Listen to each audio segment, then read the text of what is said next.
السلام علیکم ورحمۃ اللہ وبرکاتہ۔ بسم اللہ الرحمن الرحیم۔ اللہ کے نام سے شروع کرتے ہیں جو بڑا مہربان اور نہایت رحم کرنے والا ہے۔ پارہ نمبر 18 سورہ نور کی آیت نمبر 31 میں نکاح کے بارے میں یعنی کہ نکاح کرنے کا حکم دیا گیا اور یہ بھی بیان فرمایا گیا کہ نکاح کرنے سے رزق میں برکت اور وسعت ہوتی ہے، جیسا کہ آیت نمبر 31 میں اور نکاح کر دو اپنوں میں ان کا جو بے نکاح ہوں اور اپنے لائق بندوں اور کنیزوں کا اگر وہ فقیر ہوں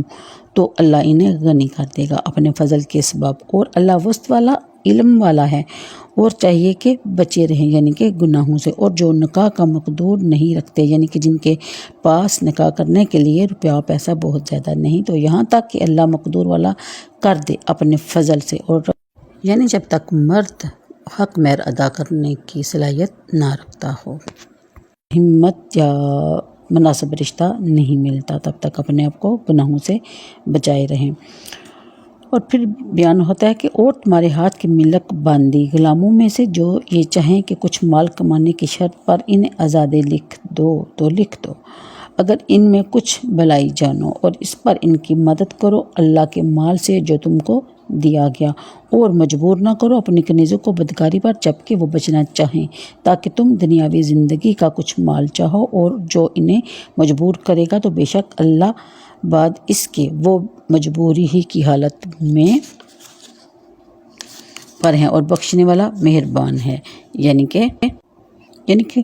ہوا مرد یا عورت کنوارے یا غیر کنوارے، اس غنا سے مراد یہ قناعت ہے کہ وہ بہترین غنا ہے جو قنا کو تردد سے بے نیاز کر دیتا ہے، یا کفایت کے ایک کا کھانا دو کے لیے کافی ہو جائے، جیسا کہ حدیث شریف میں وارد ہوا ہے کہ زوج یا زوجہ کے دو رزقوں کا جمع ہو جانا یا فراغی بابرکت نکاح، جیسا کہ امیر المومنین حضرت عمر رضی اللہ تعالیٰ عنہ سے مروی ہے۔ یعنی نکاح کی طاقت یا رکھنے کا مطلب یہ ہے کہ جنہیں مہر اور نقفہ یعنی کہ جو مرد کے ذمہ حق مہر ہوتا ہے عورت کو دینا، وہ اگر میسر نہیں تو اور وہ مہر اور نقفہ ادا کرنے کے قابل ہو جائیں پھر وہ نکاح کریں۔ حدیث شریف میں ہے کہ سید عالم صلی اللہ علیہ وسلم نے فرمایا کہ جو نکاح کی قدرت رکھے وہ نکاح کرے، کہ نکاح پارسائی اور پاک بازی کا معین ہے، اور جسے نکاح کی قدرت نہ ہو وہ روزے رکھے کہ شہوتوں کو توڑنے والے ہیں۔ پھر بیان فرمایا جاتا ہے کہ وہ اس قدر مال ادا کر کے آزاد ہو جائیں، اور اس طرح کی آزادی کی کتابت کہتے ہیں، اور آیت میں اس کا امر استحباب کے لیے ہے، اور یہ استحباب اس شرط کے ساتھ مشروط ہے